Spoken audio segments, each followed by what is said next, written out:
to the record, then we started doing the beats and listening to the beats. We got the beat and put it into the dance.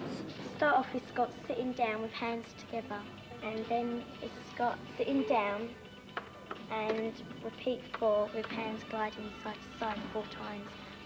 Well, we wrote the dance like we wrote the procedure for the computer. If we go sideways, you've got to see how many steps you take. So you've got to write it down all on the paper.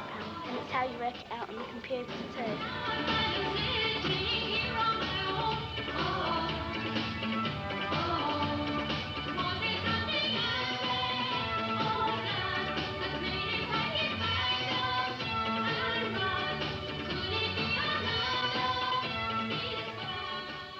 I dream of helping more children experience mathematics as I do, with all the intimacy of dancing.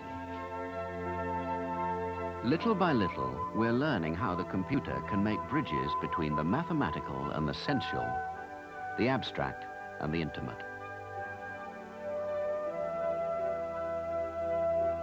Is the turtle and its computer a real hope for the future? Will a generation of kids grow up with new ways of thinking? Will the social experience of programming with all its sense of achievement introduce a new model for education? An education system without schools as we know them, where the institutions of learning are lively, rhythmic places where novices and experts, jugglers and mathematicians, clowns and physicists get together. They're experimenting with the School of the Future in New York.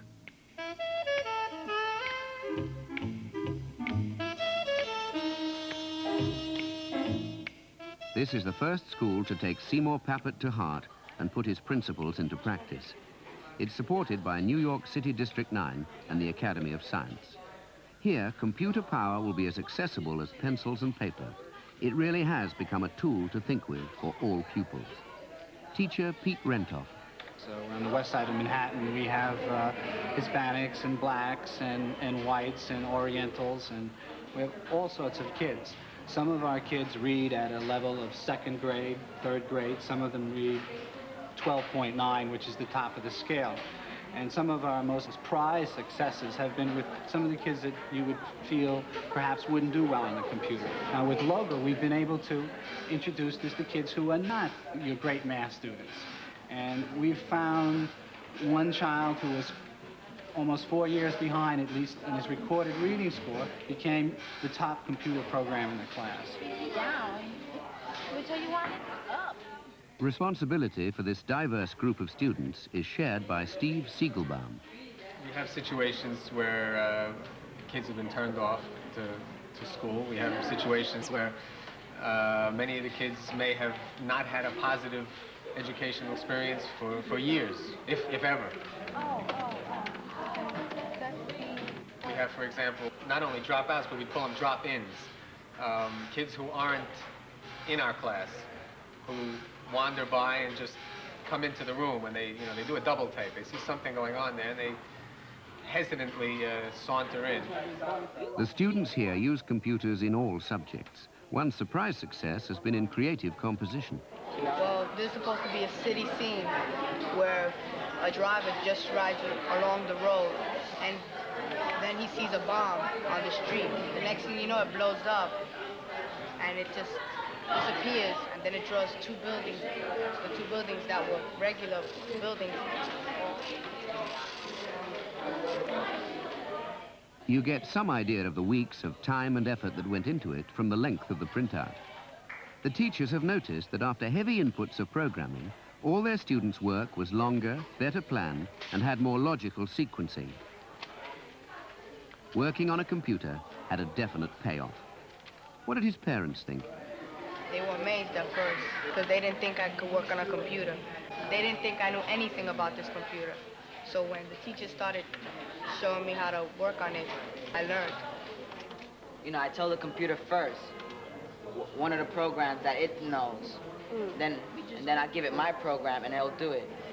I have a program making a house using similar shapes like rec, you know, the size of rec, and how could I put it? It's been good to me. He's drawn a hacienda in the country using mathematical concepts more complex than those required by exam boards. concepts he might have rejected in another form or context. Anything students learn has to have meaning for them, to be useful, like the use of French logo for Haitian students.